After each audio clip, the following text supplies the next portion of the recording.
നമ്മളൊരു സ്ഥലത്തേക്ക് യാത്ര ചെയ്ത് കഴിഞ്ഞാൽ അവിടുത്തെ ഒതൻറ്റിക് ഫുഡ് ട്രൈ ചെയ്യാതെ തിരിച്ചു വരിക എന്ന് പറയുന്നത് മനസ്സിനൊരു വിഷമം ഉണ്ടാക്കുന്ന കാര്യം അല്ലേ? അങ്ങനെ എന്നെപ്പോലെ വിചാരിക്കുന്ന ആൾക്കാർക്കുള്ള വീഡിയോ ആണിത്. കൊൽക്കത്തയിൽ വന്നു കഴിഞ്ഞപ്പം ഒതൻറ്റിക് ബംഗാളി താലി കഴിക്കണം എന്നുള്ള ആഗ്രഹം മൂത്തിട്ട് കുറേ തപ്പലുകൾക്കിടയിൽ കണ്ടുപിടിച്ചൊരു സ്ഥലമാണ് ഭൂത്തേർ രാജോ ദിലോബോർ എന്ന് പറയുന്ന ഈ റെസ്റ്റോറൻറ്റ്. ഇതിൻ്റെ പിന്നിൽ ഒരുപാട് കഥകളുണ്ട്. എന്തിനേറെ പറയുന്നത് ഈ കറികൾക്ക് തന്നെ ഒരു നൊസ്റ്റാൾജിക് ഫീല് തന്നെയാണ്. ഇതിൻ്റെ പിന്നിലെ കഥകളും ഡീറ്റെയിൽഡ് ആയിട്ടുള്ള കാര്യങ്ങൾ ഞാൻ യൂട്യൂബിൽ വ്ളോഗ് അപ്ലോഡ് ചെയ്തേക്കാം. കാണാൻ താല്പര്യമുള്ളവർക്ക് അവിടെ കാണാം. കാരണം ഇതൊരു മിനിറ്റിൽ പറഞ്ഞാൽ തീരുന്ന കാര്യമല്ല.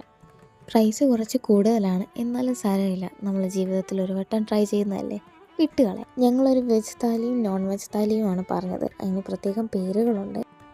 അതിൻ്റെ ഡീറ്റെയിൽ ആയിട്ട് ഞാൻ ഫുൾ വീഡിയോയിൽ പറയുന്നതായിരിക്കും. പിന്നെ ഒട്ടും പ്രതീക്ഷിക്കാണ്ട് പോയിട്ടാണോ എന്നറിയില്ല, അത്രയ്ക്ക് ടേസ്റ്റായിരുന്നു ആ ഫുഡിനൊക്കെ. ലൊക്കേഷൻ വേണ്ടവർക്ക് കമൻറ്റ് ചെയ്യുകയോ DM ചെയ്യുകയോ ചെയ്താൽ ഷെയർ ചെയ്യുന്നതായിരിക്കും.